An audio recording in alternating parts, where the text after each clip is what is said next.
Um, this is perhaps one of those dangerous moments because the folks assembled here from all parts of the diaspora are not supposed to be communicating with one another. We're supposed to be in our own separate silos, perhaps experiencing the same things without talking to each other. And so when we began to communicate as a family, power begins to move. So with that being said, let me hit you all with the trigger alert. This is a show that triggers people because you've entered a free think zone. If you're not willing to be exposed to other points of view, tune out right now and don't read the comments. You have been warned. Coming to you from this side of the pond and that side of the pond, I want to say hello to each and every one of you. South Africa and Nigeria is definitely in the house. What I want to do is just ask each of you to begin by just sharing your name, and that will probably be the only time it's pronounced correctly by me, with you saying it.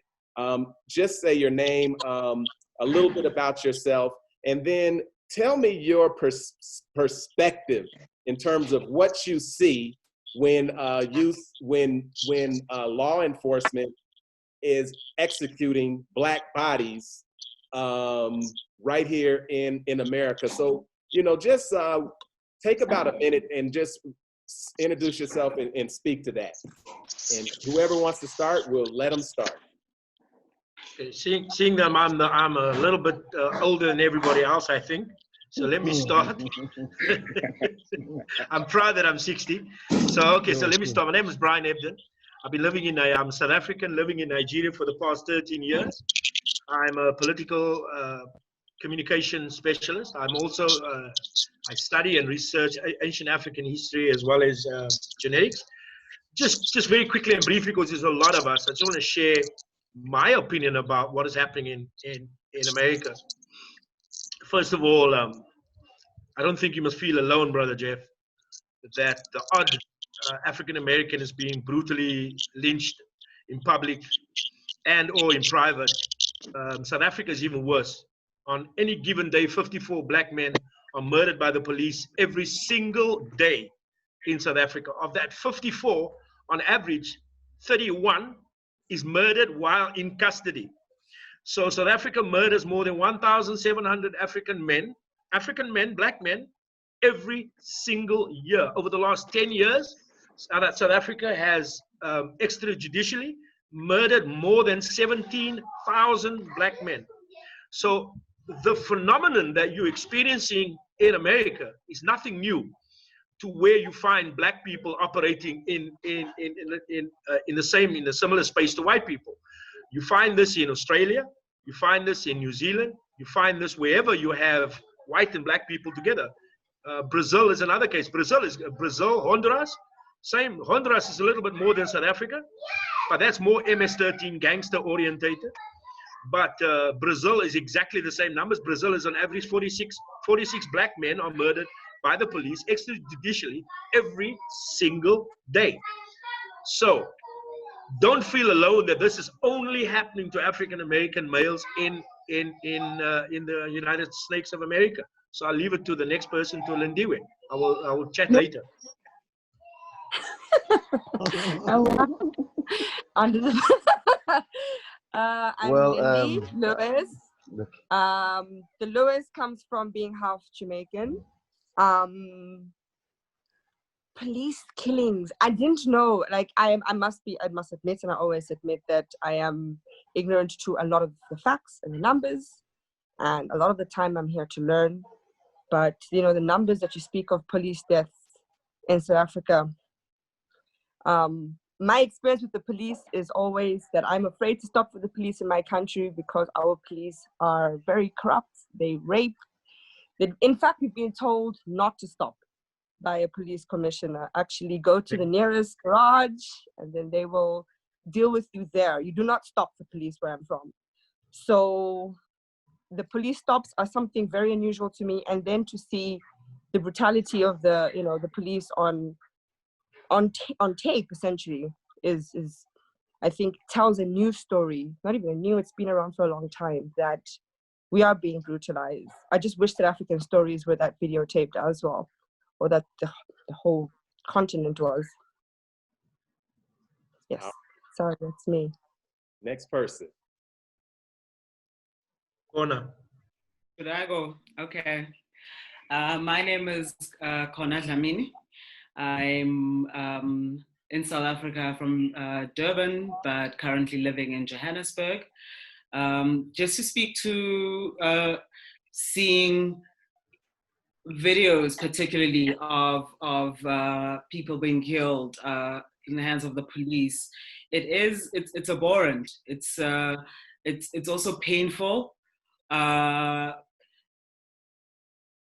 One of the things that concerns me is that the more often we see these videos, I worry that we might become desensitized. So in terms of the Black Lives Matter and the protests, definitely that is necessary, but it hurts. It hurts. Even just thinking about it, when I think about the possibility of going to the US, what frightens me the most is that I might just get stopped on the street and anything can happen to me simply because I'm Black.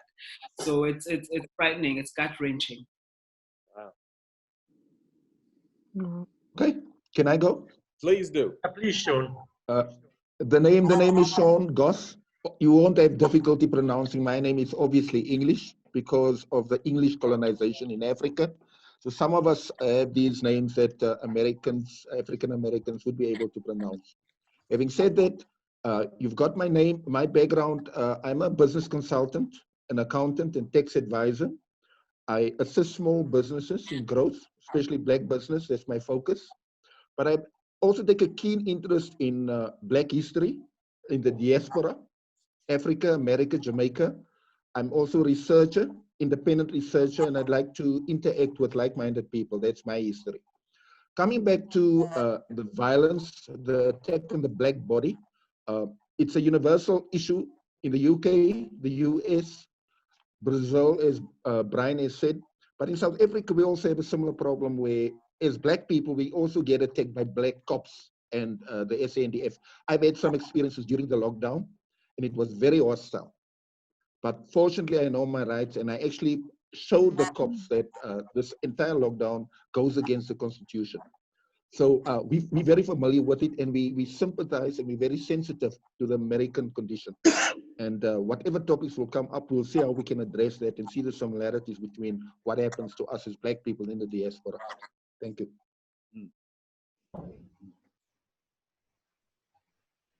Brother Jeff, make the call.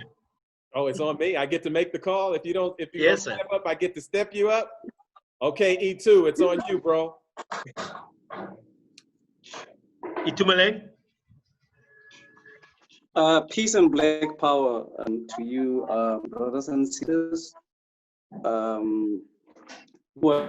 My name is Makale. I'm an African-centered Black nationalist, African sovereignist. I'm also a writer. I share my musings in which, revolutionary possibilities have been, seeing our rise, as a race, to sovereignty, and not just being liberated, but to sovereignty. Events, in my music also is the realization that what we're witnessing, happening in America is not a unique phenomenon taking place in America. It's part and parcel of the anti-global dynamic by white people. White people. I'm not going to say white supremacy, by white people, and to also see history being, listening to history, watching history, issuing out exhibits, on the witness, and not being surprised at all in listening to history's testimony. And history that has to be aborted, through the revolution, through destruction, through complete obliteration. and with us creating our reality. Black Lives Matter, it's painful, it is, circumstances that it up is heralding of the voice that has always been important throughout history, and that is the voice of lamentation. I do not see anything revolutionary about it. It's a voice that seeks accommodation within the belly of the beast, whose body must be dissected and lie down to die, so that we can be delivered out of it and create a new reality for ourselves.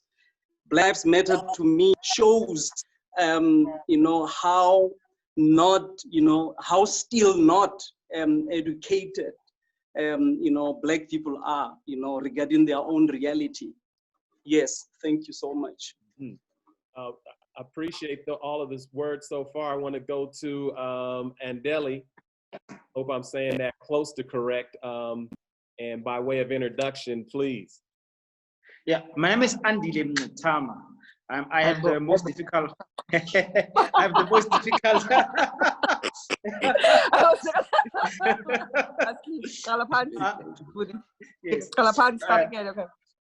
Yes, just call me ANDILE. That's fine.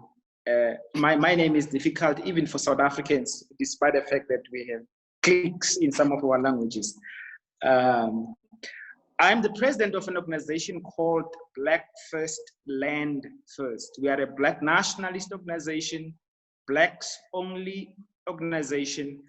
And in fact, we are a banned organization in South Africa. The democratic order of Nelson Mandela cannot find accommodation with an organization that says it represents the interests of Black people and Black people alone. So we have been kicked out from the formal political party system in South Africa. Another time we can talk about that actually was done on instigation of an extreme right-wing white supremacist organization. So that's it. My name is ANDILE Mngxitama. I'm president of Black First, Land First, and I'm also a writer. I have my new publication. It's not new. 10 years old, we reissue it. Blacks Can't Be Racist.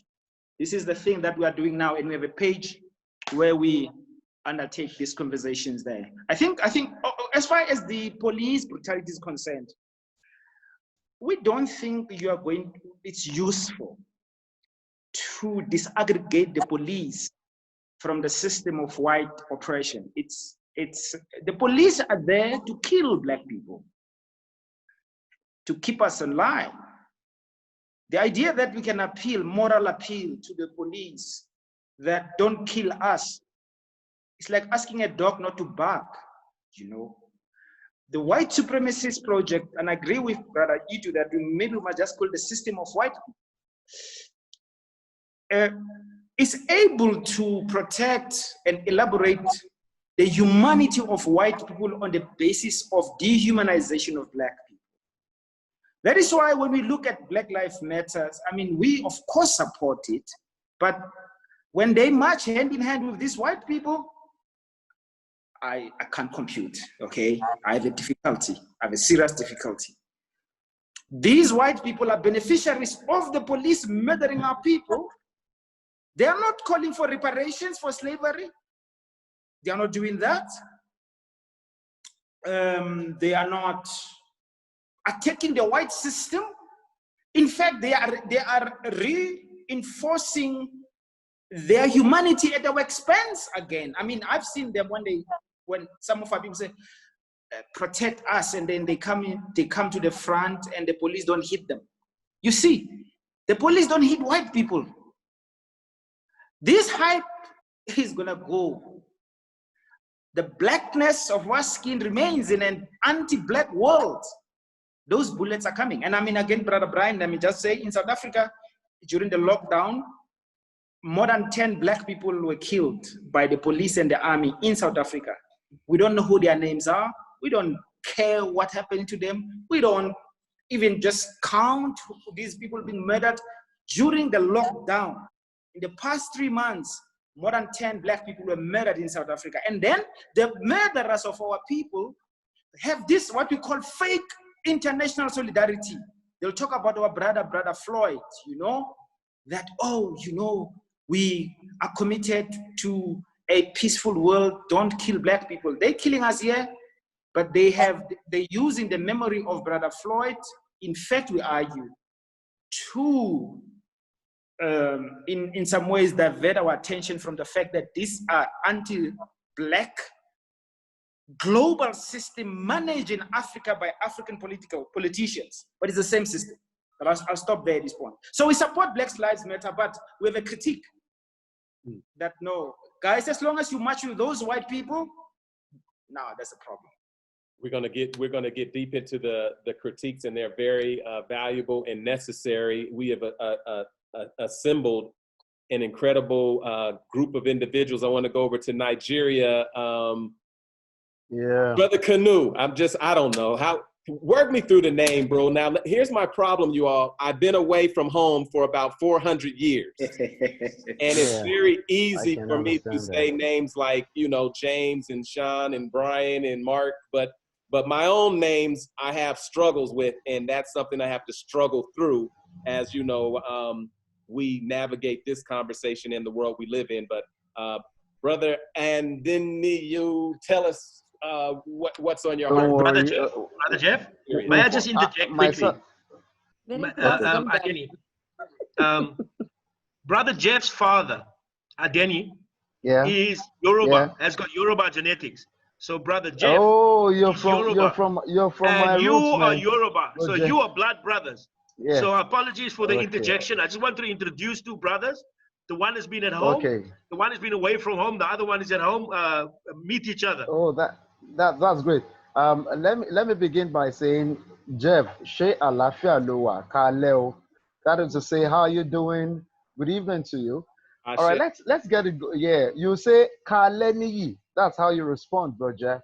Kaleniyi. That's good evening to you, Niyi. So, all right. So now let's get into the nitty-gritty of this whole thing.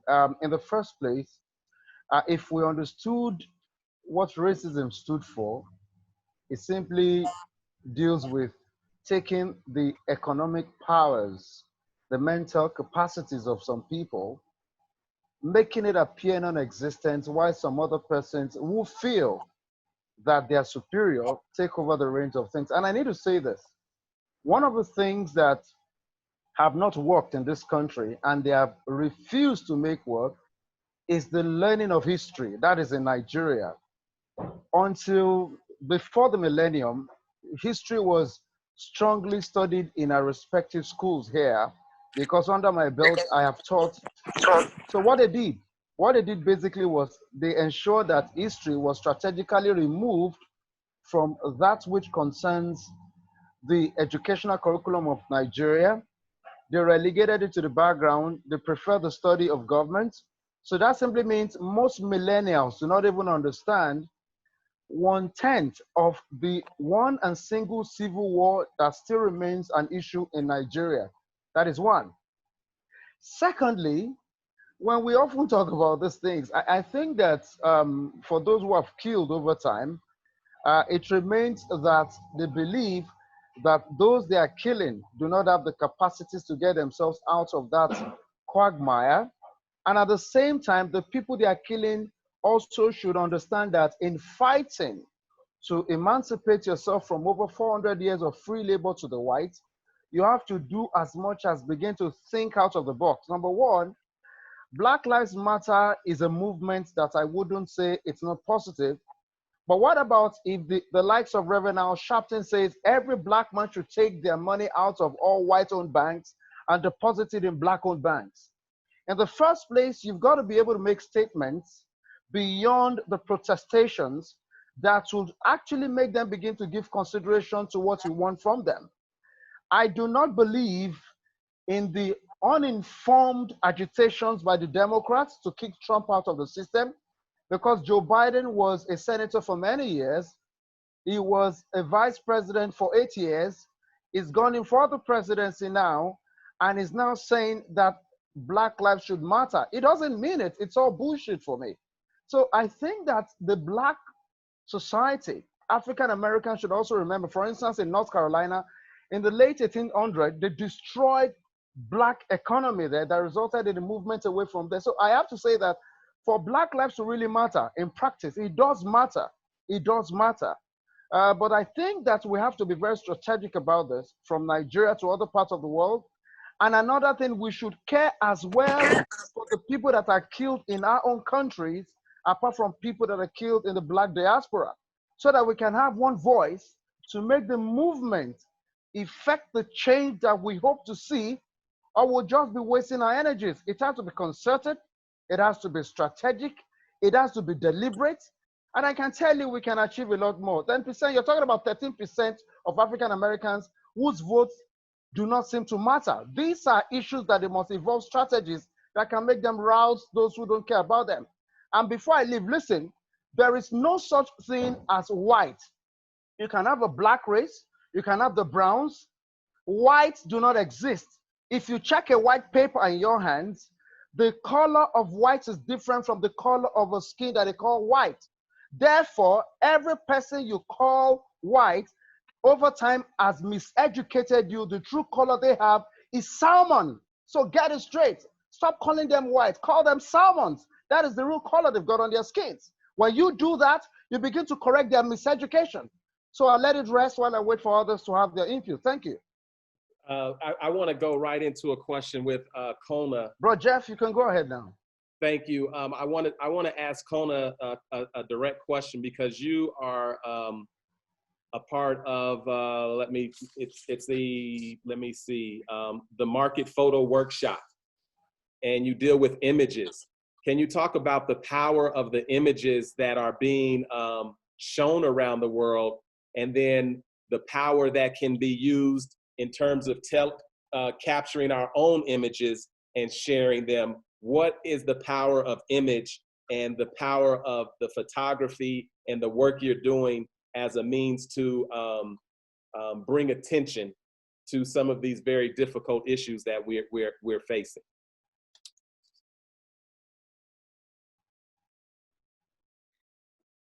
Microphone. I forgot I was muted. I'll deal with this in two ways. I think the first way I had mentioned briefly about when you see that policeman on George Floyd's neck, when you see, I think Orlando Castile, that's another one that just threw me off. So the violent killing in a lot of the cell phone footage that we see becomes violent pornography almost. So it has, I think, in time might desensitize us. It's dangerous for us to be constantly looking at these images, but also because it dehumanizes the person who is being killed.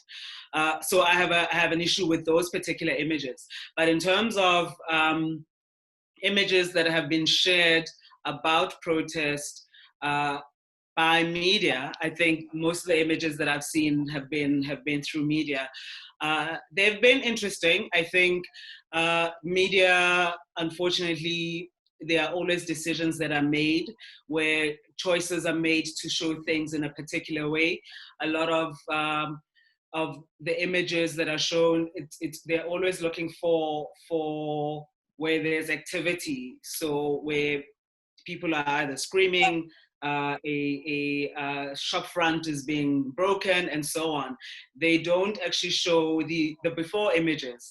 Unfortunately, that happens a lot with media, that we only get to see a certain point of an action. There's no thorough investigation on what happened before, what happened after. So I think in terms of looking at how images can be used powerfully, I'm an advocate for long form photojournalism. So photo essays where it's not just a single image of people, I will say, doing or protesting, but rather the situation that leads to why people protest, the actual protest, and hopefully whatever transpires after that. So I think images are very, very powerful. You don't need, in order to be able to read an image and understand it, all you need are eyes. As long as you can see, you're able to read an image. It can be an image that's from Brazil, where the text might be written in Portuguese, but you can read an image and understand a situation. Okay, we've got some questions in the chat. I'll get to them, and some of these individuals in the chat I'll probably be able to bring up into the conversation so you can see them directly. I want to share something with you all, and I really want Lindiwe to think about this, and Sean, all of you, in terms of what I was able to learn about South Africa. Now, when I came back home after 400 years, I came with Brian, and it was the early 90s. And my first stop back to the continent was Johannesburg, then Cape Town. Then I worked my way up into Kenya, and then up into Ethiopia. So my travels have been up the Rift Valley, traveling the direction of the Nile. What I didn't understand when I first met with Brian and I landed in Johannesburg and we were doing work in South Africa was what Black means. In the United States of America, you could be light as Mariah Carey or white as can be, and you could be dark as the Ace of Spades, and all of that means Black. In South Africa, I did not know that hanging out with Brian and Speaker in German and the Zulus and the glosses, you know how you click it and all that. I didn't know we were breaking the color line. I didn't know we were like in a colored area and some were perceived as outsiders and insiders. So when you start talking about Black Lives Matter, Andy, from a South African perspective, doesn't that language, is it ahead of the people or does it exclude? Does it turn off? Like, who gets to be Black in this struggle? And particularly when some of the brutalizers who are police officers, when you talk about 54 Black deaths every day, I would imagine some of those are the same people you're fighting to struggle with and on behalf of. Who gets to participate?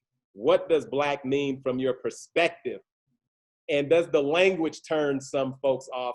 Lindiwe, would you take a stab at that first?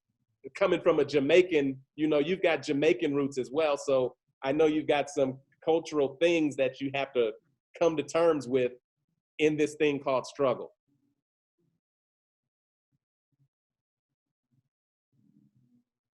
Mute. You muted, Lindiwe. Muted. Unmute yourself. We can't hear you. Unmute yourself. I'm back. I'm sorry, I did that. Okay, I'm good. saying, yes, hi. Unmute it again, yeah. Yeah. So I came to the country at 10. My mother was in exile.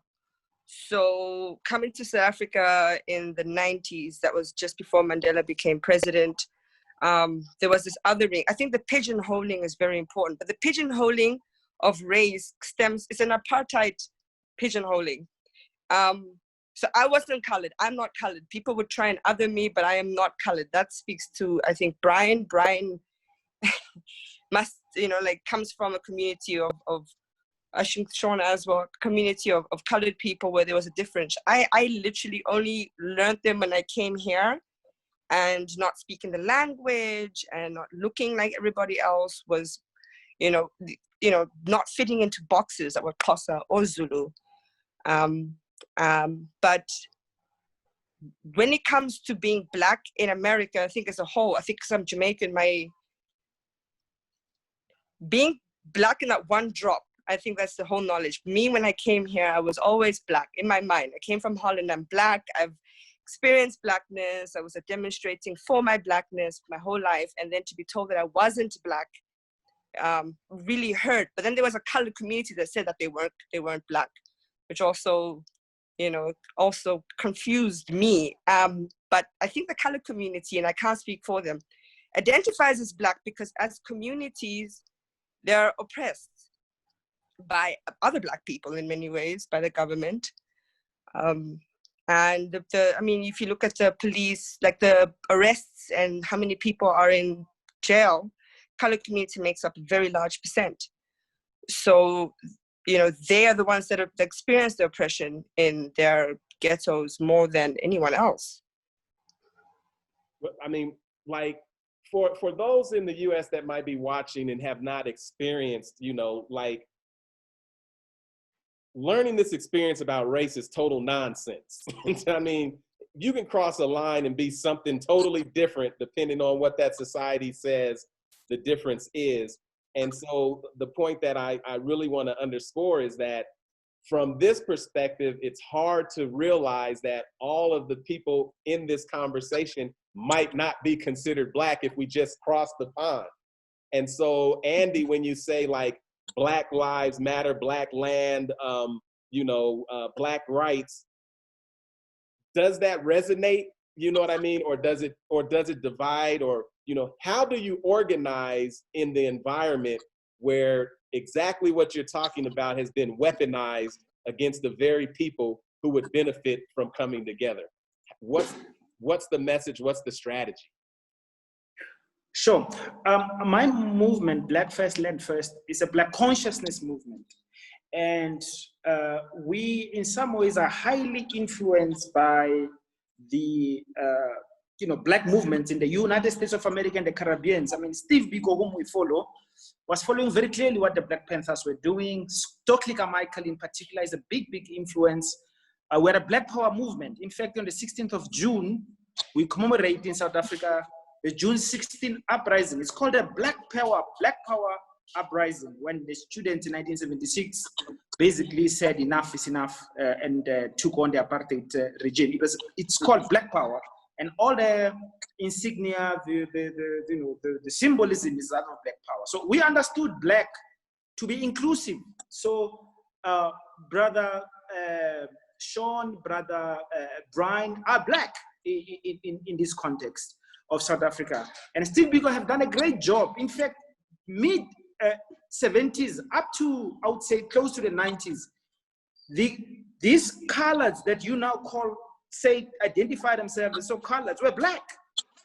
In fact, in South Africa, we did something even a bit more stranger. We included the so-called Indians, right? Who were in South Africa. We said, you also come here as oppressed people, you also Black. Of course, the democratic project of Nelson Mandela has disarticulated the Black identity, where people are going back to their tribal groups, if you like, where colored become colored, Indian is Indian. And I would argue that even Xhosa now and Zulus are beginning to speak in these tribal ways. But the Black consciousness movement and the Black nationalist movement, Africanism, was always an attempt to rise above the, and in South Africa, we know the apartheid state deliberately emphasize differences amongst Black people to divide us. And as a consequence, we emphasize communality of the Black experience to unite ourselves. But this is an ongoing struggle and a very difficult one. Brian, Brian, when we got together, did you know consciously what you were doing? Can I say something, Brother Jeff? Yes, please. I'll shoot it to Brian and then send it right to Sean. Brian, did you know what you were doing across what was the social norm of race when we were doing that work, when we were putting together those martial arts tournaments, when we were hanging out in places I would imagine that were making some folks uncomfortable? Can you speak to it, Brian, and then send it over to Sean? Okay, Brother Jeff, thank you very much. And I just want to look at it. I just want to respond to it in two ways very quickly. One from a macro point of view. Wherever white people are in the minority, they will divide Black people up as they see fit. We go to Brazil, and I spent some time in Brazil. Brazil is the exact mirror image of South Africa. You have a small white population, humongous Black population, and in between them is what they refer to as branco. So you have white, branco, negro. If you come to South Africa, the same thing. But in America, because in the overwhelming majority, they don't give it there. What was that fat rapper, the fat American rapper? What was his name? Fat Biggie, Joe, no. or Big Papa? Fat Joe. Remember, he was a very light guy. I mean, he would pass for white in South Africa. In Nigeria, people think I'm white, which is laughable. I've given up trying to explain to people what the thing is. But just to come back to what ANDILE said. I know that, Brian. I sure know that. I do. So just to come back to what ANDILE said. ANDILE has raised a very, very important point. I was fortunate that I was a 16-year-old in Senate 9, 1 year away from matriculation, engaged in the struggle, the uprising of 1976. I can categorically say it was not the ANC, it was not the PAC, it was not AZAPO that was engaged in the struggle that was the catalyst for the uprising in South Africa. It was Steve Bantu Biko and the Black Consciousness Movement of South Africa. Yes, he's correct. If you go back to the pictures in Cape Town, and you see colored kids, quote unquote, colored kids running around, it was black power, black power. That's all we understood. So we understood the notion of blackness. And this was again a machination of Nelson Mandela, who did two things when he came into power. One was divert the attention away from the land issue, the land question. He just automatically assumed that it was okay with us that we won't get our land back. And the second thing is he reintroduced a racial divide, which was they are whites, they are blacks, they are Africans, quote unquote Africans, they are so-called colored people, and they are Indian people. And this was reintroduced in '94, and anybody who's from South Africa can bear witness to this. So the whole notion of, so that's why when I traveled, and I've traveled extensively, as you know, Brother Jim, I mean, I've always regarded myself as black. That's why I'm happy living in Nigeria, because I mean, I think I look like ADENIYI. Sometimes I look in the mirror, I say, oh shit, I don't look like him. But I mean, I think I look like him. I think I look like you, you know, it's just sometimes. But I mean, you take Brother Itumeleng, just to finish up, you take Brother Itumeleng. If Brother Itumeleng was in Cape Town, he would never be black.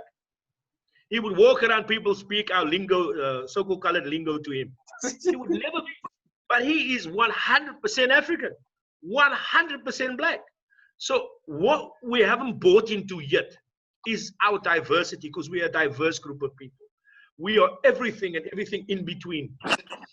And the beauty of Black Land First doesn't even don't deal with those petty issues, because they're petty. They overlook those petty issues and rubbish it, correctly so. And it's a great pity that more people don't buy into what they're doing. But let me rest there and pass over to Sean. Thank you. Sean. Okay, can I speak? Can you hear me? Please. Yeah, Sean. Can you hear me? Yes. I can't hear you clearly. But let me go right ahead. In the context of blackness, even as a kid, I accepted that I was black, although I have mixed racial heritage in me. What happened, my dad, during the years of segregation, we used to go to the train station on our way to my grandparents in Worgesig. And the trains were segregated between white and non-white. And they had a little sign on the coaches for whites, of a white person. And they had a sign on the blacks, the non-whites, they had a black sign. And there were white policemen on the station who would stand on guard, because they knew people coming from Eldorado Park, they would have some light-skinned people amongst them, and they would police people going into the non-white sections and the white sections. So that made it clear to us on the trains that we didn't belong to that side, we belonged to the back of the trains. Also, my mom, who's very light-skinned, the thing Brother Jeff related to on light-skinned people being accepted as black in America. My mom is light-skinned, and when she was schooled in the tradition of Steve Biko, when she visited the States in the 70s, and she told African Americans that she was black, they couldn't believe it. So she ran into a similar situation, because that's just to show to you how united black South Africans were. Because the doctrines of Steve Biko permeated our areas. It was spread, and everybody accepted that despite our minor tribal differences. So all we had to do, before there can be any form of unity, we have to unite black people first. There's been a lot of propaganda spread to keep us disunited. But not many of us, but a lot of us understand what black unity means. And we will not be bogged down by all the propaganda and the new narratives that's emerging, that you belong to certain categories and you cannot be fully black. I personally do not buy into that. I am African and I am black first. And I identify universally with all people who find themselves in that condition of blacks. I don't care what your skin tone is. Thanks. Okay, so with that being said, I want to go to our chat and some of these questions, and I'm going to send this one to Itu. and it comes from Sintwa, and I'm sorry, Sintwa, I already told you about my thing, but Sintwa is saying, Itu, would you address the differences, or the question of Black nationalism, Black Africanism, Black consciousness? Are there distinctions, or are these words being used to say the same thing? Okay, thanks, Jeff. These are, I regard as signposts, as given to understand and taught so well by, my brother Velim Bele. These are the signposts within the vast body of knowledge that is geared at heralding the authentic, voice, that affirms, African humanity. Distinctions, between the two, as I see them as mere signposts. I really find them, to be artificial, and any rigid ideological, inclination with any of these signposts, I find it to be, contributing in our further, misorientation as far as identity is concerned, as a race. So my philosophical outlook is African sovereignism, which I had, coined to be an umbrella, of all, these signposts. I mean, my use of, terms, such as Black consciousness is very loose. My use of terms such as Pan-Africanism, is very loose. It does not have any rigid ideological, genesis point that I can point, at and distinguish, myself, with it, and stand out as something that is different from the others. So, as far as I'm concerned, these are just signposts, and the differences can only be artificial and mere academicing, which has got nothing to do with our essence as a people. Okay, so what I want to also ask you all, here in the US, when you look at this groundswell of Black Lives Matter kind of protesting, there are a lot of whites that are participating, and they are being shot. They are being brutalized. They are being attacked, and they are putting their bodies on the line. What do you, I believe, let me just see who said it, because it was right on time in terms of the systematic role of the police as part of a larger system. Regardless of who is attempting to take on the system, the police will be there to brutalize or to maintain the system. What can policing look like? When folks are saying they're afraid to be pulled over by the police, they're afraid to come to the US because they might interact with the police.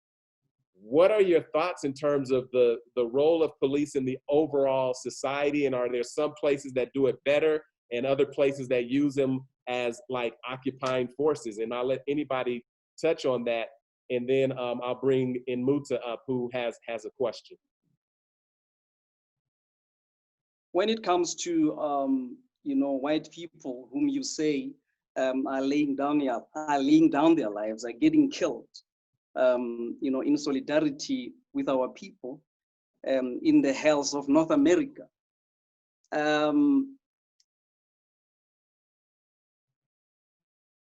Part of what has made Black people devalue themselves is to feel so inferior, so much that they lose focus from the authentic revolutionary objective. And white sympathy, is not among, our revolutionary, objectives. you know, in the course of our liberation, as something endearing, as something that, you know, to elicit, you know, compassion, you know, from us. Who you are talking about, as far as I'm concerned, I see them as a bunch of white narcissists, you know, who are deadlier than white people who would not even lay down, you know, their lives for Black people. It's actually part of weakening anti, you know, Black power resistance, because now when white people are laying down their lives for Black people, it ends up becoming us focusing on white sympathy, on white compassion. And I find a white person who is a traitor to their own race, who violates the law of self-preservation as far as their own race is concerned, as very suspect. I don't know what those white people are dying for.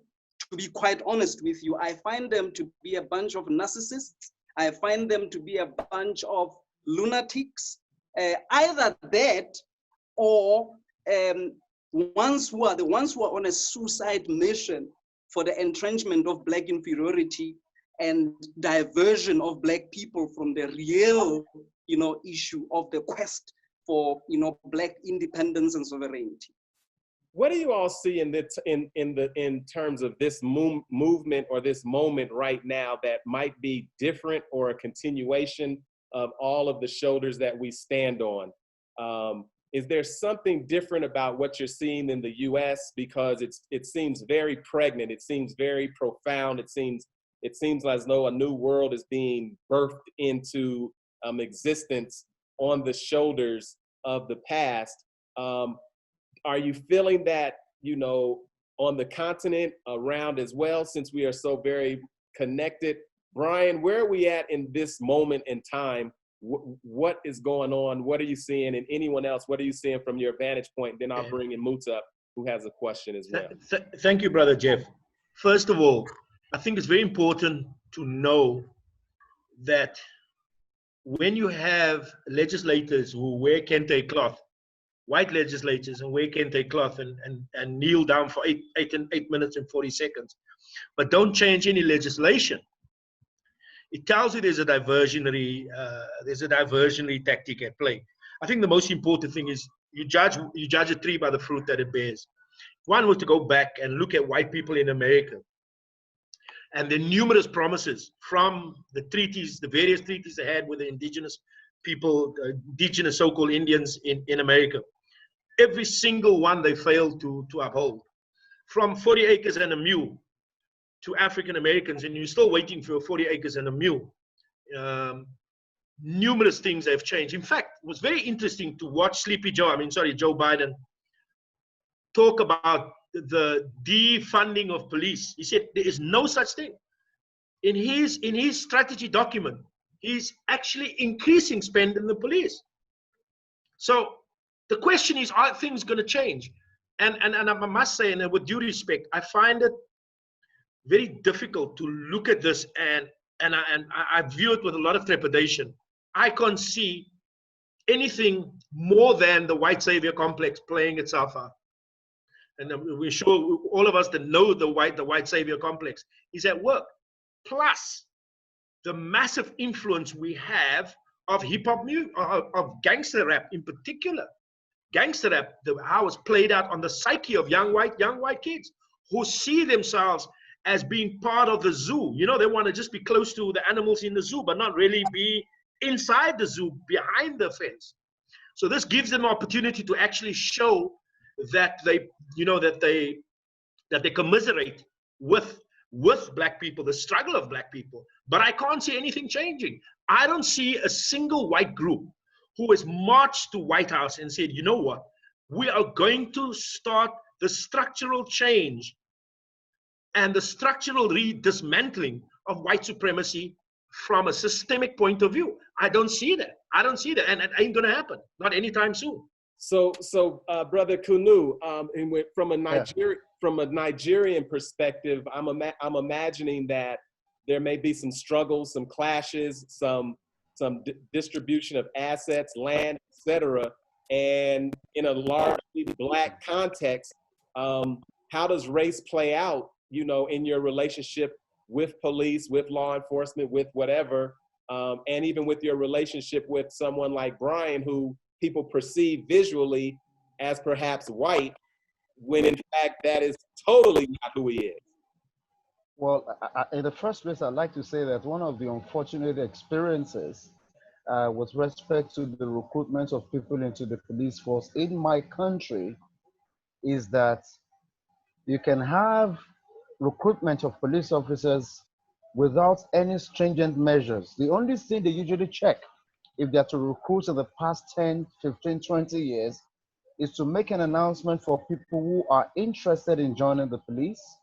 When they get online to purchase the form at a particular fee, they usually don't do background checks. They just get those who are unemployed, and hear me very well, those who are unemployed to join the police force. Oftentimes they ask if you've got some education. They do certain screenings. And another thing basically is they usually have what is called allocation based on what we know in this country as federal character. Federal character simply means that because we've got 36 states of the Federation and the federal capital, they usually would want some kinds of equality, which usually is not even just, where you have people who don't know anything about law enforcement, who just don't have jobs. They have their political godfathers sign them on board, and they become members of the police force. Now, that is the first unfortunate experience. Now, taking it to another level, you take somebody, for instance, because Nigeria has two major divisions of North and South. The population is put at an estimate of about 200 million at the moment, even if we should have had the last census in 2016, having had the penultimate one in 2006, because according to the law, you've got to do census every 10 years, and they've not done the current census, which is one of the problems. Then you'd find somebody who got recruited into the police that has lived all his life in the arid regions of the north, get posted to southern Nigeria where there are water bodies and the rest, and the person gets to be posted to the interior side where you've got water, and some of those people do not even speak the language of that area. So that is one of the problems. So in the first place, the police doesn't get those who are willing, who are capable. Most of them are not willing, are not capable to serve as police officers. Rather, they just feel it's a job that we have, so we've got to get into it. So when they get into it, all sorts of crimes happen. And now you're talking about how it connects to the issue of race. In this country, I have to say it, the Hausa people in Nigeria, I'm not saying Hausa Fulani, the Hausas now, I'm being very deliberate, appear to be a little bit more, followed by the Yoruba people where I come from, followed by the Igbo people where I come from, followed by the certain people called the Tiv people in north central Nigeria, then followed by maybe the Ijaw people, then coming to the Fulanese. But what they've done, and they have succeeded in doing, is to join the Hausas plus the Fulani to create a larger number and a lot larger privileges. Now, one of the things that has affected a lot of people believing in the government being responsible towards the people on equal level is the fact that the Hausa or the Fulani have controlled power more in this country than any other race. And that has been the bone of contention. So in Nigeria, race and division is as much as you can have it in any part of the world where there are divisions. As a matter of fact, the civil war Nigeria had between 1967 and 17 remains one of the reference points.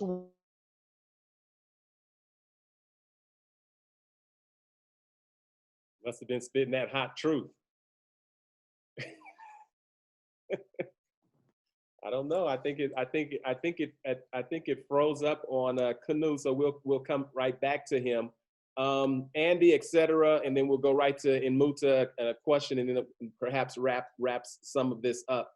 One of the things that I learned in South Africa was when I got there, we were having a problem with what they call gangs, and we would have like what they were the Crips and the Bloods, and they would have a red rag and a blue rag, which identified their tribe, and they would fight vehemently against one another. In South Africa, I immediately noticed that you can have 100 people together in a circle and have 99 different languages going on in different cultures all happening, where they have true kind of different cultures, different ways, etc. What is your strategic way of bringing that together when the goal is to keep us divided? And you can easily do it here with a rag, but on the continent, there's so much diversity. There's so much, the diversity is limitless. KUNNU, any of you, what's your organizing strategy that you could share with perhaps young organizers there where you're at, and then also that you could share from those who are organizing here, who are often younger people getting into the struggle as well? What's the tactic in the midst of so much diversity that is being used against us? I think on my side, it's having an understanding of our shared repression and oppression. When we have that understanding, we realize it becomes easy to see that these divisions only work to serve those in power. Like earlier on, some of the speakers mentioned with the Black consciousness, the point of the Black consciousness movement was to get all Black people to see that we have a common struggle and that we're being divided to make it easy to deal with rather smaller groups than one large, big group. So an important thing is for us to understand that we have the same struggle and push towards a common fight that works for everyone. One of the things that has happened, like ANDILE said earlier, with people sort of moving into their little groups, is that across the board, I'm seeing a lot of it, especially on social media, where people are saying proudly Xhosa, proudly Zulu, proudly this. So we are unfortunately moving away from where we were during apartheid. I think the other thing was that with apartheid, it was clear what the enemy was, who the enemy was, so people were able to unite and fight together against this common enemy. Now, we're not clear on who the enemy is. And because we're not clear and we think that we have political power and we know that we don't have economic power, we're striving for economic gains, and it's a pull the next person down. So if I can get up, I can stand on Lindiwe's head to try and get to the top, but it doesn't help us collectively. Even if one person makes it, it doesn't work for everyone. So understanding that we have to unite because we have a common fight. What advice would you give, Andy? Because you're a part of a banned organization, and there was a time when the NAACP was banned. There was a time when Nelson Mandela's organization and those who were fighting in that particular strategy were banned. Now in 2020, Andy's organization is banned. What is your advice for organizers, particularly when you're labeled I imagine when you're labeled banned, that's kind of like the scarlet letter. Andy, what organizing advice do you have to offer, and then particularly to those who are doing the work around the diaspora?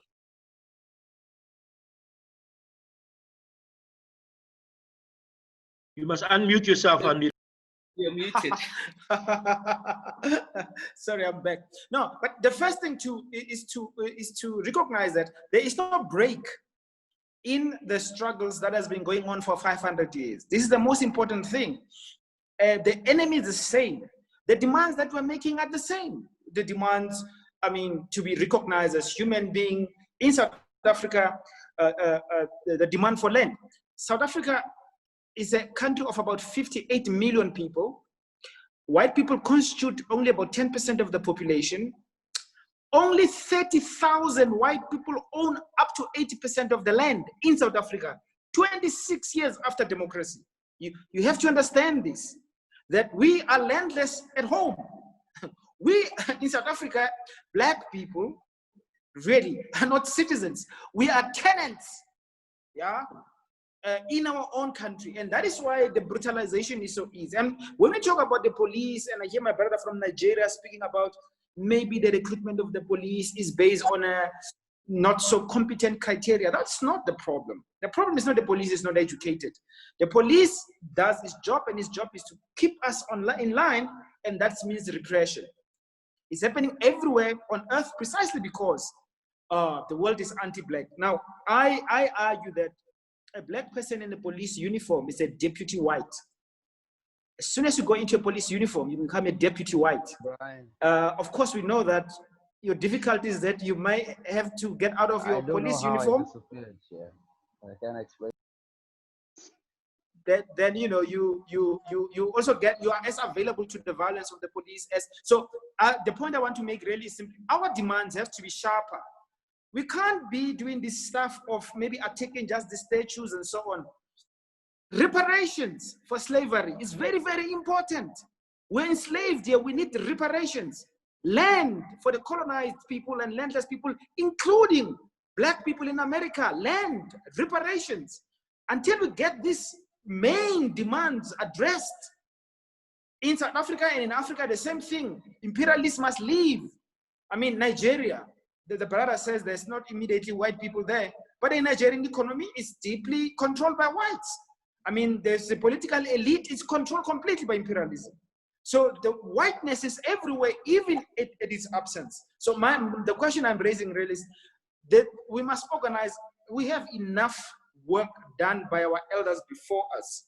We have to remember those teachings and to raise our demands on the basis of those teachings. I don't think that there's anything new. If we think there's anything new, then I think that we're making a big mistake.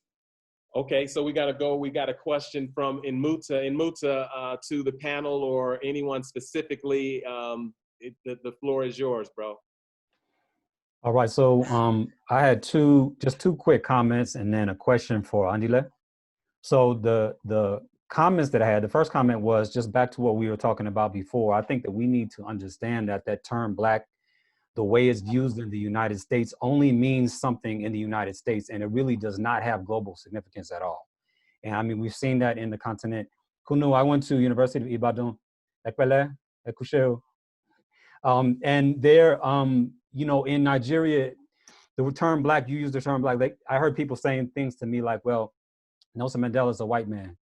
Bob Marley's a white man. It doesn't mean white in Nigeria doesn't mean European. Black in Nigeria just means you're darker than the average Nigerian. So those terms don't really mean what it means in the United States. So my proposal is we start using the word indigenous, because indigenous means all black and brown people across the world, and we're all oppressed as indigenous people.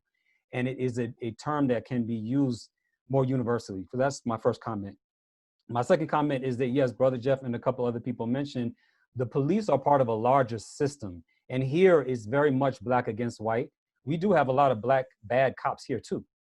But, you know, in Nigeria, for example, you have black cops doing some of the same thing white cops are doing here. So doing black and white for the police thing, it works in the United States. Doesn't really work globally. The real focus, like I think, what's his name? Lindiwe was saying that, you know, like finding out like who's the enemy is the 1%. There are people in the 1% who are of, you know, black, brown, white. There are lots, it's a rainbow coalition up in the 1%. They got all the colors in the 1%, but those people are oppressing the rest of the world. So now my question is to ANDILE. I want to know, can you drop in the comments or maybe give it to Brother Jeff and then pass to me later? Somehow, I want to know some other land-based movements on the continent in general. Maybe, you know, maybe other ones in South Africa. If you're the only one in South Africa that you know and you respect, other land-based movements. I'm developing a video game. I'm a video game developer. I'm developing a video game about indigenous peoples' land and freeing the land from all indigenous people in the world. And I want to be able to connect with other organizations that are doing this work, but I need some contacts. So I don't know if you can give that, if you can drop that in the comments or let me know. Sure. I mean, I think I'll drop that in the comments, and also I'll use your email. I have some understanding of movements, Kenya, Mozambique. I mean, they are not, the big difference is only this. We are a revolutionary political movement. But most of these movements on land, if you see them in other parts of the African continent, will be social movements. So they will not be involved in political contestation. They'll just be organizing for land, right? And we have done that. In South Africa, there is, I will also give you that, a thing called Landless People's Movement. I was part of that movement at the beginning. It is a social movement. I mean, it has been weakened significantly over time, but it is there.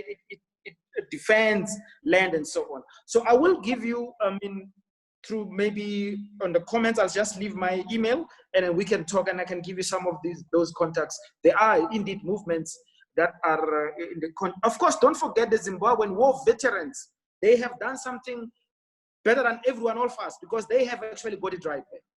On the issue of the indigenous versus black, I don't think I have a big debate about this. You know, I'm not going to spend a lot of time as this. We know who gets the bullets, my brother. I mean, that defines for me who is on the one side and who is the other side. Yeah, yeah. Okay. I got you. Thank you. What I want to do is I'm going to give everybody an opportunity to wrap up with a final kind of word of advice. And again, if someone wants to chime in, I'll go into the messages as well. All right, brother. I'd like to come in. Oh, please go ahead, Sean. Yes, look, I gather this is concluding remarks too, because we're running out of time. No, but you all can, I can say, this doesn't have to be your closing remarks, but go ahead and make your comment. Okay.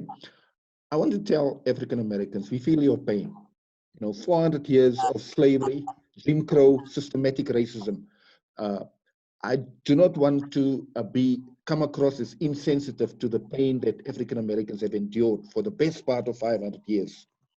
However, I have to raise my reservations and how unsettled I feel about the Antifa movement that has somehow taken over the Black Lives Matter movement.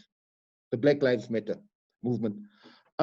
We have these issues of left versus right. You know, the left is somehow in their book, the left, which can consist of various formations aligned to the black radicalism.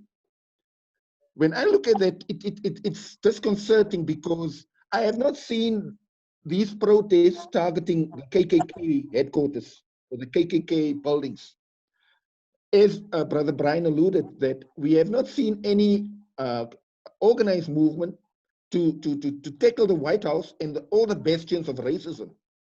So I have to be honest with the Black Lives Movement. I'm not comfortable, my brothers and sisters. I'm not comfortable with that movement. I think we are not looking at the problem very clearly. And as one brother asked in the questions about the 1%, yes, as Black people, we're experiencing oppression. We the victims. We're facing a minority in South Africa as an example, but on a global scale, you have a small minority, also a small minority of white men dominating the scene. And unfortunately, we can see this link of people like George Soros funding these movements and causing all the mayhem. So I'm not very comfortable with it. The other thing, we are being embroiled. I want to ask my Black American brothers not to become embroiled in the factionalism and the civil war within the American secret societies. We now have Hillary and Obama being propped up once again. And unfortunately, you know, I know African Americans love Obama, but Obama has killed Gaddafi. We have an issue with Hillary, who has a sinister laugh when Gaddafi was killed. She, despite being a Democrat, has all these links with the KKK. I mean, there's recorded, documented proof that she met with some of the leaders in secret of the KKK. So we cannot consort with those kind of people. And as words of advice that we as a movement have to extricate ourselves from these kind of sinister psychopaths. We do not need those kind of people and characters within our movements. A fresh approach is needed. This is what I wanted to say about that. Thanks. All right, brother KUNNU. Before you were cut off, you were on a roll, and I don't remember where you dropped off at. Turn on your unmute, but I do want to touch on someone that put in a question that talked about the way out of racism against the whites is to fix Africa and show the world that we have values to add. KUNNU, welcome back. And yeah, did we miss anything that you were underscoring? fantastic. I just want to say that all of the pictures I've painted are real pictures of racism here. And let's say this for the records. The Hausa Fulani race in the country that has ruled the most, but that has, as a region, the highest number of out-of-school children in the country, and that is most affected by major problems in the country, from inception, have always been supported by the British people. As a matter of fact, records have it about how they deliberately supported the North holding power, the North consistently having sway, and even how the United States government, especially the Bretton Woods institution, continue to support that region because they feel that the Yorubas, the Igbos, are more deep in terms of intellectual capacity as well as enterprise. And they believe that if those people are supported to a great extent, they wouldn't allow the kind of control that they have on the economy. So whatever you see happen here in this country is also part of what is happening across the world, especially the United States of America right now, where Europe, as well as America, wants to continue to control all the functionalities of people's economies, as well as everything you can find. So now, moving it ahead, if you're talking about what is happening in the US right now, I think one of the comments I've heard before the Black Lives Matter issue went this far was the fact that George Soros on a German television, according to some of the things we've researched into, is part of those funding the Black Lives Movement. And that was what Ituma mentioned earlier, that when you see white people join forces, and Brian also mentioned it, when you see them join forces and try to become part of the movement, their intentions are not as noble, are not as deliberate, are not as purposeful as those Black people that are involved. It therefore means that the Blacks themselves must endeavor not to be an establishment people, because I have to say the elites, the Black elites, are part of the reasons why most of the clamor that the Black race want, most of the things they desire, isn't working. It therefore means that anytime you have a movement, let nobody think they have monopoly of it. For instance, the Black Lives Matter movement appears to be leading it. But how did George Soros get to give the Black Lives Matter movement some money to fund them? Those are the questions that people are not asking. And that is what really angers me as a person, that when you see all those things, and with facts, why is it that people, especially the Black elites, are not talking about the intent of the likes of Bill Gates, who want to control everybody in the world? Do you know that part of the intention of Bill Gates is to also control the finances? There's a case in the German court right now where somebody sued the German government that he wouldn't pay with anything other than the euro, the cash. These people want to control everything that has to do with it, and oftentimes it is the Black race that takes the heat. One more thing that I also do not appreciate, that I think that we have to consider, is the Blacks of America saying that our ancestors sold them into slavery. That why didn't our ancestors here who were in Africa, fight and prevent them from taking their own ancestors abroad? I think that kind of construct, mental construct, is lame if at all the Black race as a whole would have to do anything to affect the world positively. I therefore want to just say that for those of us who I believe have like minds on this platform, there has to be a way for us to synergize very strongly and be a movement. I'm saying it. We've got to take this beyond the social space and be a movement, because we cut across borders. Lindiwe, you've got Jamaican roots. Talking about Bro Jeff, you're in the USA. Brian, you're everywhere in this country. Sean, you're there. Itumeleng, your movement. ANDILE, KUNNU. We have to make this group a group that people can feel, that people can actually be part of, so that it's going to be a strong Pan-African movement that wouldn't be an establishment movement, that everybody stands to indeed change the lot of the Black race for the best. And that is just my submission to everybody. We've got to do this more.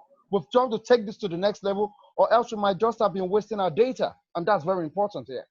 Well, what I want to do is right now, I want to give as much time to Lindiwe and KUNNU because there is the woman voice that, or the sister voice that always gets lost in the narrative, but we know that the women do a lot of the work, if not most of the work, and are always on the front lines and behind the scenes as well. And women are not underrepresented on this panel because one Black woman is equivalent to 50. So that's 50. One woman equals 50 Black men. How about that? Yeah, And we got you're two. correct. with all Yes, that, Lindiwe, I see your eyes there. but with all that being said, and by way of not a closing statement, I really would like to hear both of you really talk about, you know, the women in the struggle, what you're seeing, you know, what we need to hear, and what may be lost in some of these discussions that generally have men speaking. And so with all of that as a backdrop to what I have just said, I want to go to Lindiwe and then KUNNU. KUNNU actually was speaking of all Black lives should matter. So I think she definitely, because she has a lot to say. I think this conversation, where is KUNNU? Oh, she'll come up right after you. She's still here. I'm here. Please. I think an important thing would be that if we believe Black Lives Matter, all Black lives must matter. LGBTQI, Black lives must matter. Black women's lives must matter. I think a lot of the time, certainly with how conversations have been going in general, particularly in media, it's really about Black men. The focus has been on Black men, but the conversation has to be broader than that. We also have to look at how even within Black communities where there's obviously different power dynamics, and there are people who are not, whose lives are not seen to matter as much. I think for me, as Black people, that's an important thing for me, that even internally, when we have our own conversations amongst each other, to be sure that we're also looking at people who are either minority identities and women and children as well. I think that's important to me, that Black Lives Matter is about more than just men. You know, KUNNU, how do we get to that point? You know, because, you know, now you're talking about the patriarchy, you're talking about the, you know, all of these power dynamics. How do we get from where we're at to where we want to be in terms of all of us participating in this particular struggle, irregardless of, you know, sexual identity, orientation, and all of the different ways that we identify or misidentify? What are your thoughts? How do we get there? I think we have to go out of our way to make sure that when we have such conversations, that we do bring in people with different life experiences, other Black people with different life experiences. So we have 2 women on this panel and 2, 4, 6 men. So, but when we're putting together panels like this, we're thinking about representation. It's important that we are well represented as Black people, but also that different opinions, different life experiences are given voice. For me, I think that's a big thing, because as I sit here as a cis het woman, I can't speak to LGBTQI. I can speak about it, but it would have been great to have someone who can speak to that experience. It would be great to have, also another issue is also class-based. It's one of the things that we don't talk about a lot of the time, that conversations at times for people who are privileged, who have been through a certain level of education, who are within a certain economic bracket. So we broaden that as well. And we give as many people the opportunity to speak to us, to everyone, about their lives, about the experiences, and what changes they would like to see. All right, Lindiwe. I watched Black Lives Matters at the police being a catalyst to a problem. Black people being brutalized or being oppressed. I think Black people are always suppressed by institutions, by the economics of the country, but it's always social and economic. And then it also speaks to the race. I mean our own genders and sexualities. Unless this continues to speak to all of that, then it's going to get lost. I think Black Lives Matter will only be a hashtag unless we actually go after the organizations and the people. I think Black men also oppress us, and we're not allowed to say that, unless we can actually go after what oppresses us. And it's not just this brutalization. Obviously, we're brutalized by the police. We can speak about that. I'm in a Black country being brutalized by police. That's how many people feel. Then, the poor are being brutalized by the rich. Looking at COVID right now, we are in our little pampered homes, and everybody else is not everybody else, but a lot of when we see the COVID experience, I think that is also speaks to brutality of the police, because it's at its highest, and it's mostly against the poor and poor people, poor Black people. So it is race and it is class. And then there's the abuse of women in their homes. Unless it speaks to all of people's oppressions, I think the hashtag will be lost. All right, we're going to give everybody the kind of wrap-up statement. And as you think about it, here's one of the things I want you to perhaps address as we wrap it up. What does the end game look like? What are we fighting for? Because oftentimes there are struggles, and we get so used to struggling that we don't even know if we've made a touchdown. You know what I mean? We keep pushing forward without knowing what the end is. So E2, I want to begin with you with your closing remarks in terms of this discussion, where it could land, what you would like to leave with, and what does the end look like? All of the work, effort, and things that you're putting forth are for what end? What will that look like? E2, it's on you. Yes.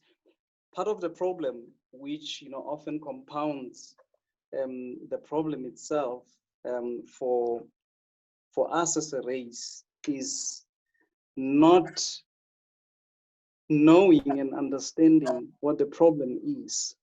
The question, what are we fighting for?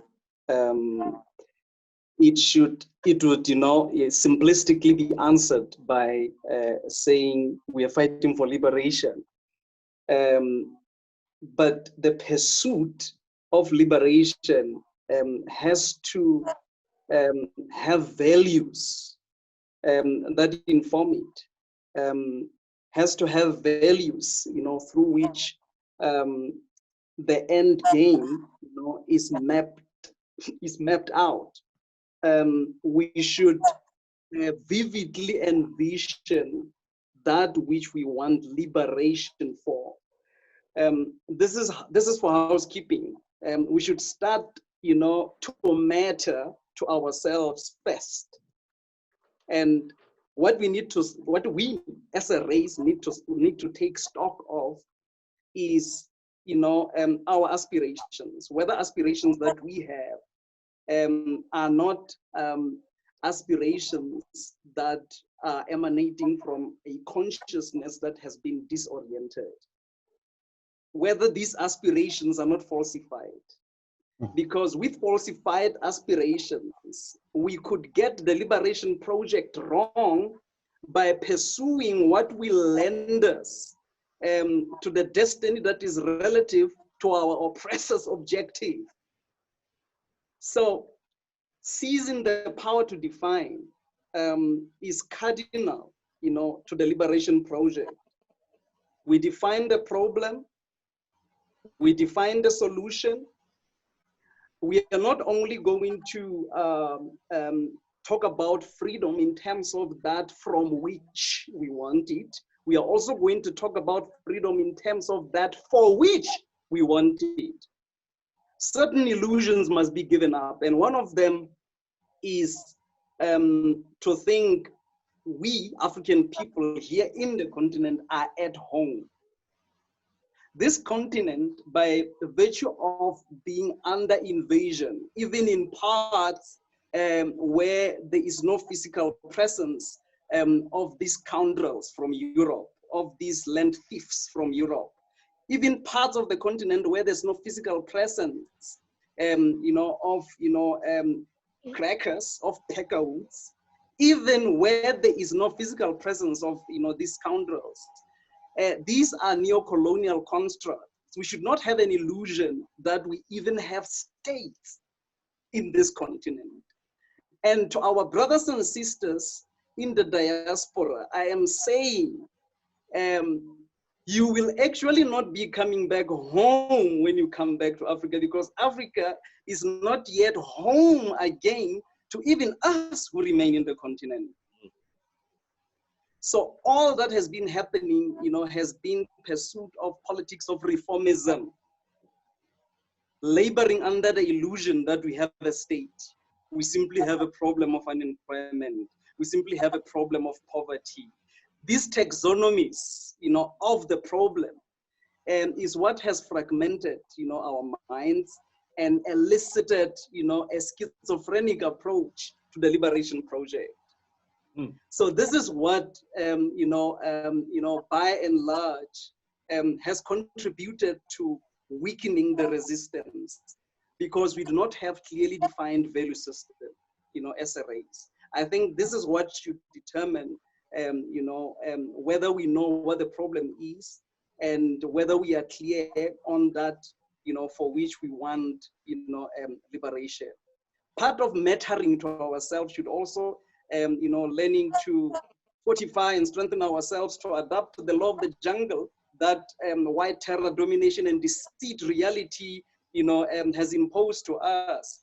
And that is, we should matter to ourselves, in such a way that anything that threatens our peace, anything that threatens our sanity, we should actually be, by default, psyched up to kick ass. We should by default be psyched up to kill in self-defense, anything that threatens, our existential reality, through which we have fostered a dynamic balance point, for our own sanity.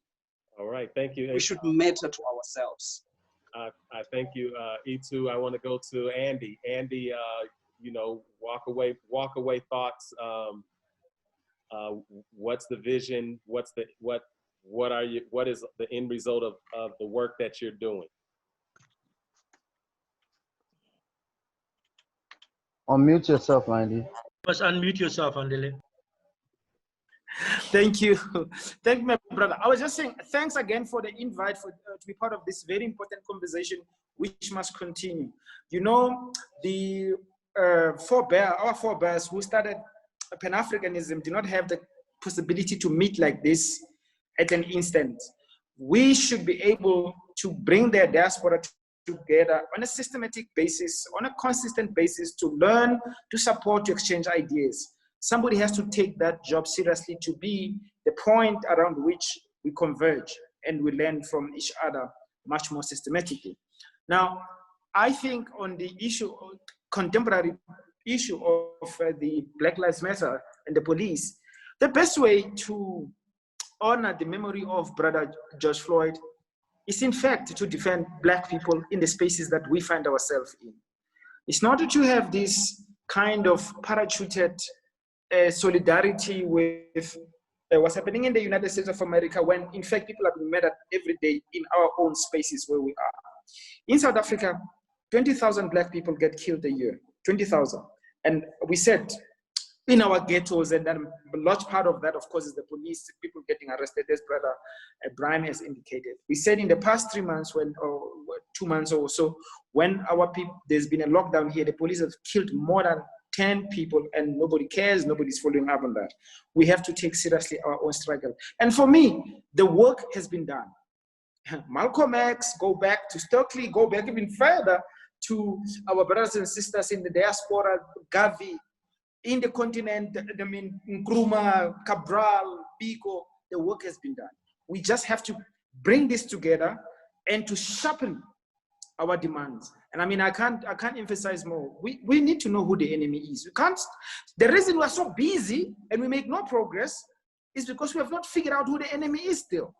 I mean, this is surprising in many ways, because as I say, the work has been done. We just have to, I think, go back to that work and programatize it so that our struggle can bear the fruits that I believe it can bear. But yes, we remain blacks only because the problem is white.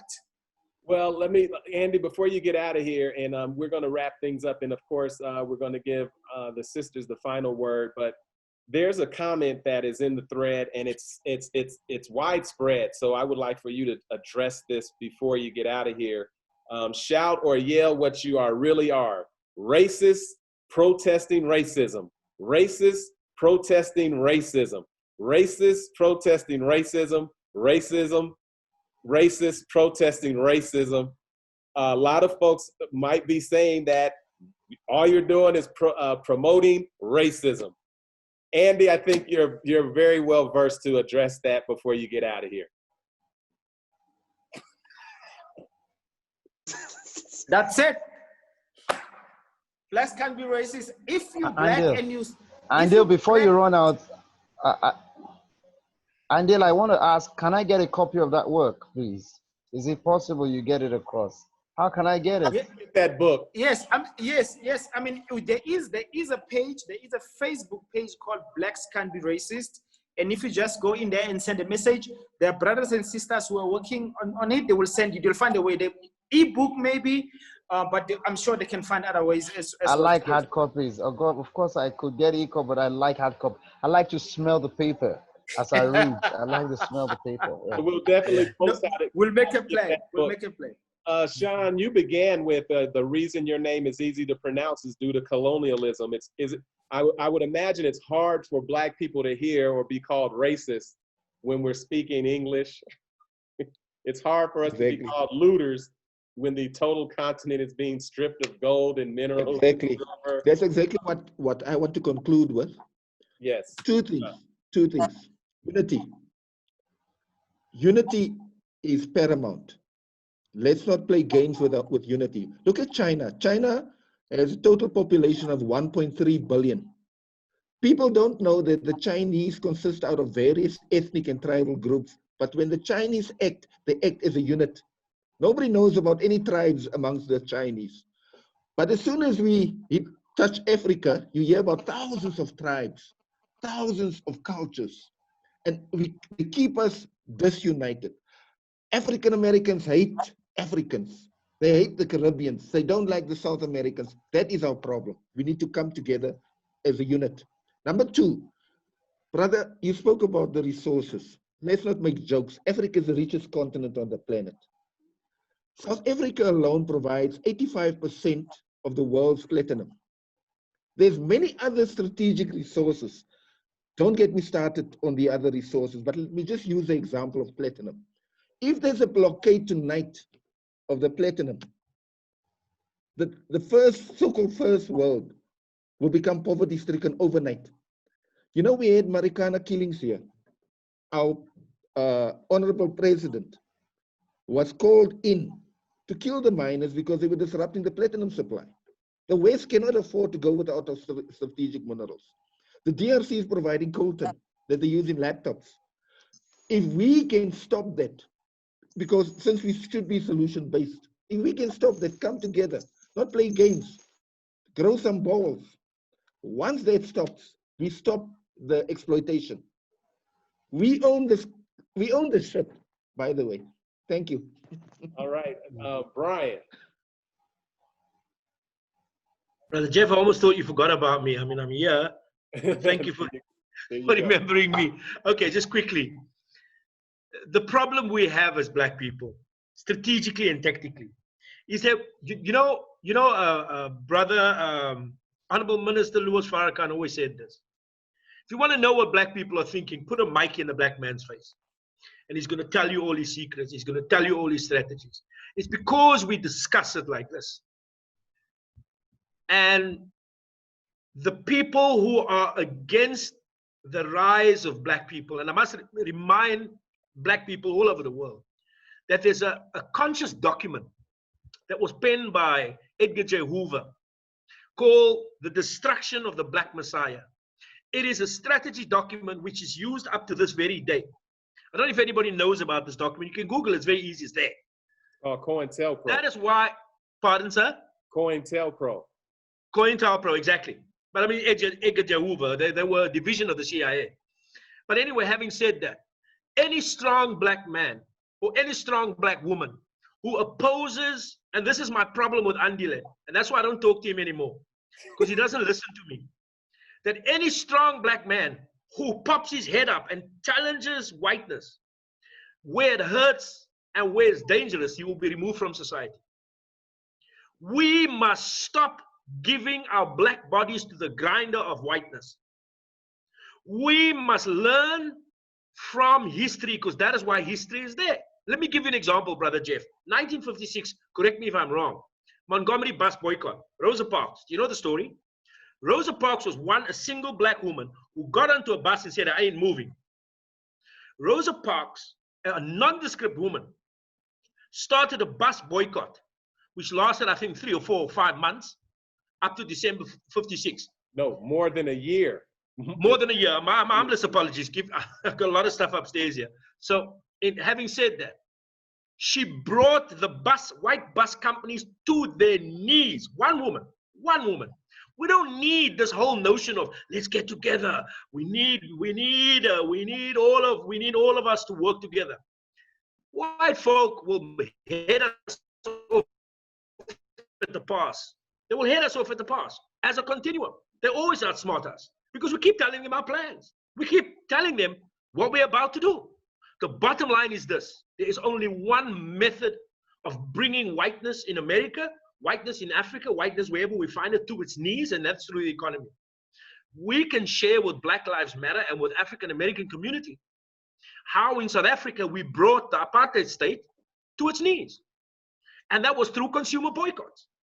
You don't need to stand in facing police who are geared to shoot you. We brought South Africa to its knees with 5 boycotts. Now, those of you that can remember in those days how we from 1980, the first boycott was the red meat boycott. We crushed the meat board, the red meat board. We destroyed it. We had the milk boycott. We had all kinds of boycotts. Think about this, Brother Jeff. If African Americans for 1 month didn't go to McDonald's, McDonald's would be bankrupt and they will file for bankruptcy. End of story. If African Americans didn't shop at Walmart, Walmart would have a serious problem. So that's the one thing. For us to, the most important thing about us is we constantly do the same thing. We regurgitate stuck records, story all over again. We do the same thing. I can go back to Tupac. What did Tupac say? We're going to burn this shit. We're going to burn this bitch down. Am I right or wrong? Did he not say that? Go to Nat Turner. Said the same thing. We're going to burn this bitch to the ground. We've said that. We've done that. And still our people are nowhere.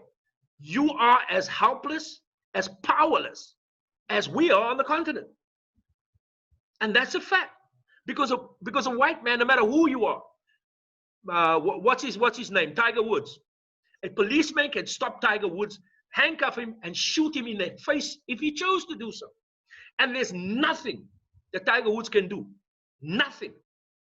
You, Brother Jeff, could go down on East Colfax. A policeman can stop you, like they stopped me and Mike. You remember Mike Lucero, the Mexican guy? We got stopped a lot, but we were drinking, but that's besides the point.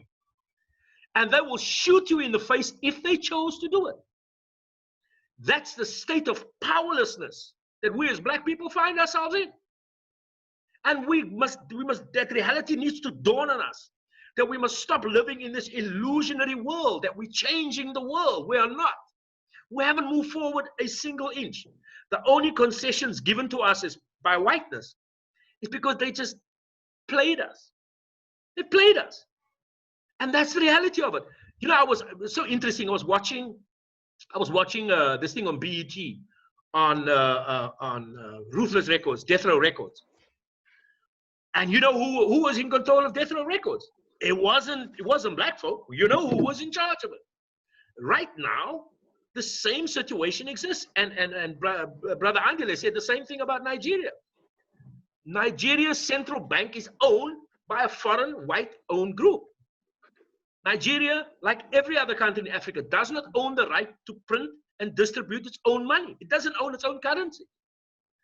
That shows you the weakness. But let me finish with this. Let me conclude with this. And I'll just top off what Sean was saying. Between South Africa and Nigeria, two countries in the world, 99% of the ferrochrome reserves is controlled by those two countries. Now, you may think ferrochrome doesn't mean a lot, but look around in your room right now, and I guarantee you at least 15% of any metal in your room right now, including your laptops, is made of ferrochrome. Ferrochrome is like, it's chromium. Nigeria's got a mountain of it in Itakpe, a place called Itakpe up the north here. But where is this resource? Where is the price of this resource set? It's set in Belgium. How can the Flemish people have the right to set the cost, the price of our raw material? Why is the price of oil set in Holland? And Nigeria must just follow suit. And Nigeria, just logically, Saudi Arabia has got a population of 45 million. Saudi Arabia is allowed to pump 10 million barrels of oil per day. Nigeria has got a population of more than 200 million. Nigeria is only allowed by OPEC to pump 2 million barrels a day. You tell me, is Nigeria ever going to be rich? Look at the numbers. What does the numbers tell you? The numbers tell you something fundamentally different. So we need to acknowledge first, before we move a single inch, that we are powerless. We are completely powerless, utterly, totally powerless. We have zero power. Think about this. ANDILE has a movement called BLF. And that a judge in a court can ban in a democratic society of where black people are the overwhelming majority. In fact, ANDILE is incorrect. White people only represent 7% of the population. Can rule a black organization of a black country in a black continent, can ban it. It is impossible. It will never happen in Europe. It will never happen in Europe. It will never. And that is the thing. We need to first begin and say, acknowledge to ourselves as a collective, we are powerless. We are totally, utterly powerless. We have zero power. And that's where we begin. Thank you very much for the opportunity. And I thank my brothers and sisters for coming on and sharing their time and their knowledge. It's really, it's a fantastic feeling. And thank you, Brother Jeff. I appreciate it. Wow. KUNNU. Well, I have to say that to many people, up until this moment, they see the likes of Mahatma Gandhi as a nationalist, but that is a subtle establishment man for the British people. For many of you who really see Nelson Mandela as a hero, he is a hero to the extent that he gave the black race of South Africa the hope needed to get out of apartheid and fight. But Nelson Mandela was a subtle establishment man in that he sought for forgiveness for the whites without justice. And that is the reason the economic imbalance is still afflicting the people of South Africa. You do not talk about peace when you're fucking in control of people's lives. I'm very sorry for using that language, but I'm telling you, it hurts me to my bones when you hear people tell me things like, let it go. We're talking about my country, Nigeria, where the Chinese have the highest population, followed by South Africa. As I speak to you, there are about 1,200,000 Chinese people in Africa. Out of that number, you have the largest in Nigeria and South Africa.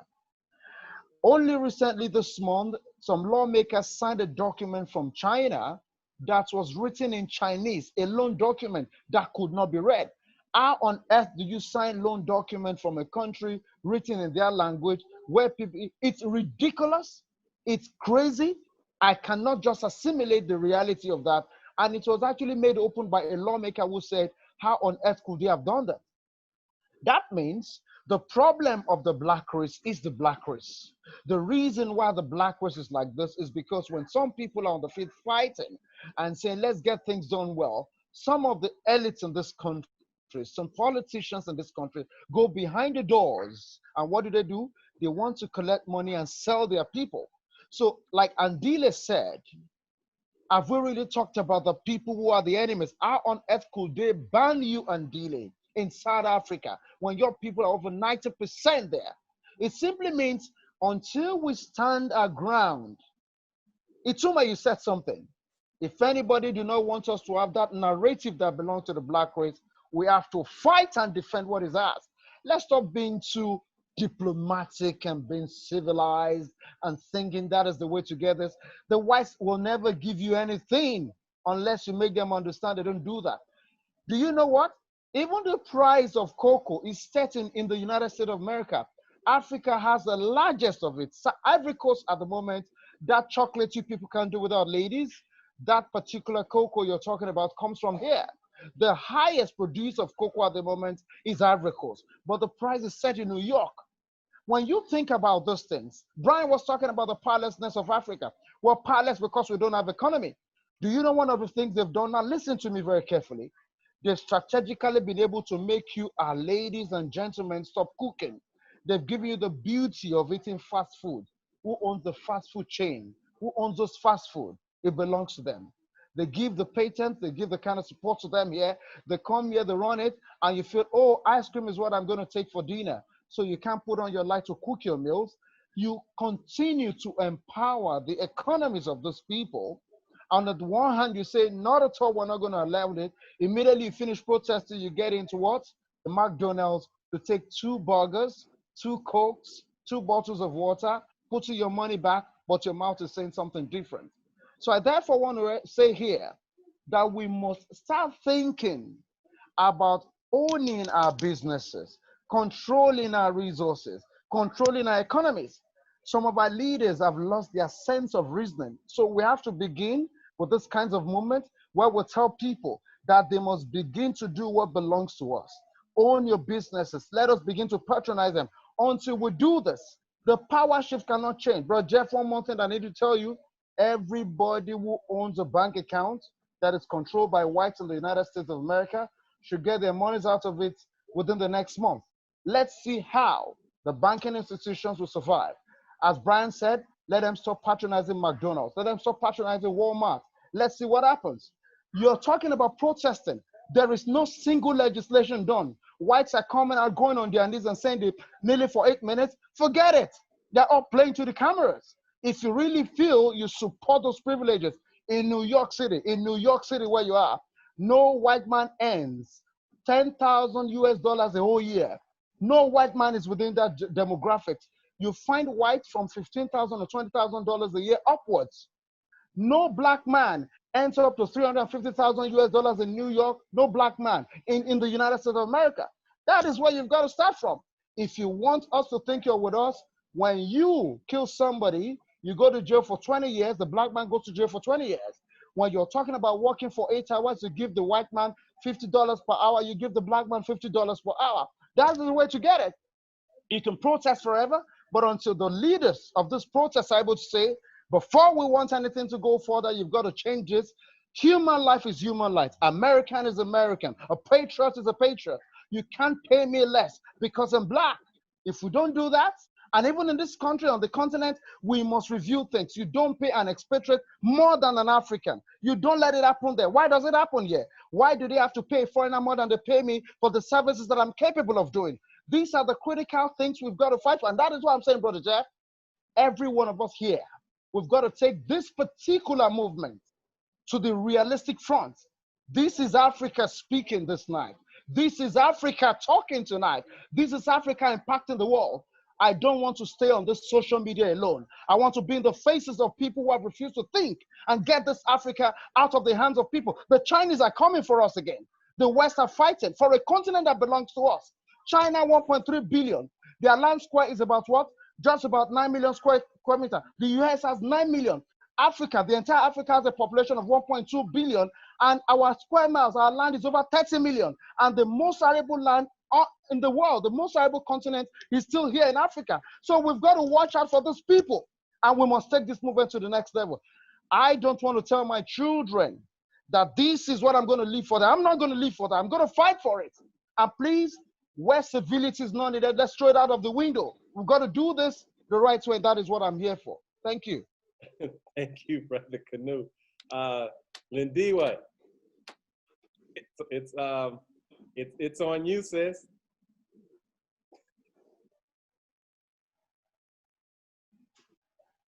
Unmute. Unmute yourself, Lindiwe. Lindiwe. I know she's spitting fire too. There we go. My bad. And then every time so my father was a charismatic Black leader, right? Killed. So unless a Black leader is killed, I don't believe that you're doing anything. You're not powerful because they kill our charismatic Black leaders. Movements get quashed. So it makes us afraid of ourselves too. If we speak up and we do great things, we're afraid to die. I think that's been my lesson from my father's death. So when we're speaking to getting things done and we look here and we're all speaking and we want these panels and everything, when we're effective, we'll know someone will die. So I align myself rather to taking Black rands, Black dollars, and spending them with ourselves, our townships, our neighborhoods, putting money back into them. We leave as Black people from our townships, and those aren't even Black townships. Aren't Black. They put us in those townships, but we're going to have to make them our own, and we're going to have to make them economical for ourselves. But it really is not about charismatic Black leaders anymore. Oh, sorry. I think it really is just about doing it. Because as soon as there's a movement and there's a phase, it's going to get squashed. That person will get killed. I think that's history. That is me. Every time I come into panels or I look at people, I always think, are we effective? And unless someone is dying or being silenced, I don't think we're going to be. I don't know. That's me. No, that's powerful, powerful words. KUNNU.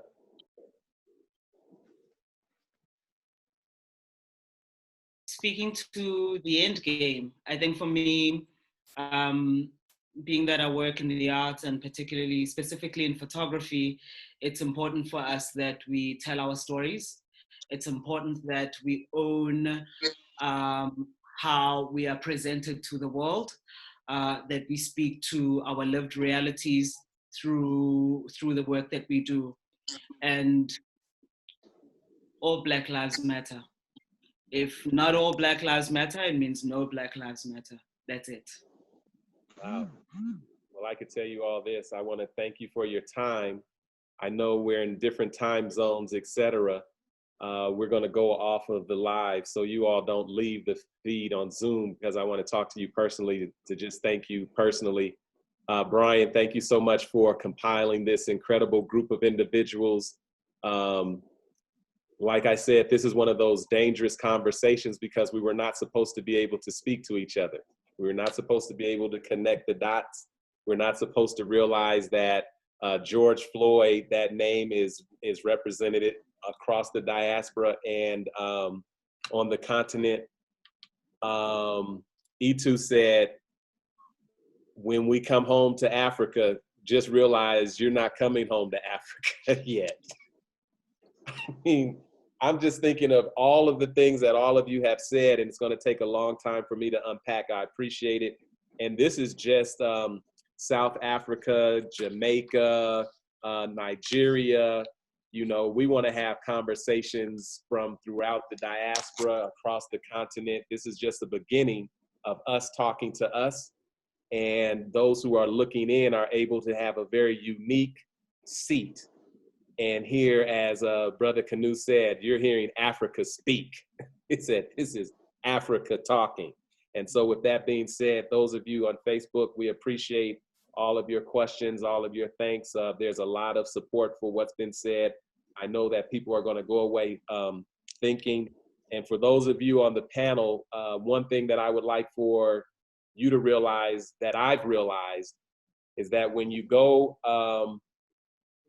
up in the plane, you don't see any dividing lines that says this is Africa, this is North America, this is South America, this is the islands, this is this country, this is that country. You see the unity of the planet. And so when you see Brother Jeff, and when you're talking about how I view Africa, et cetera, it's in its entirety. So wherever I'm at on the planet, we are at home. And so whenever you run into someone who says that Black folks in America do not love Africans, you let them know that that's a lie.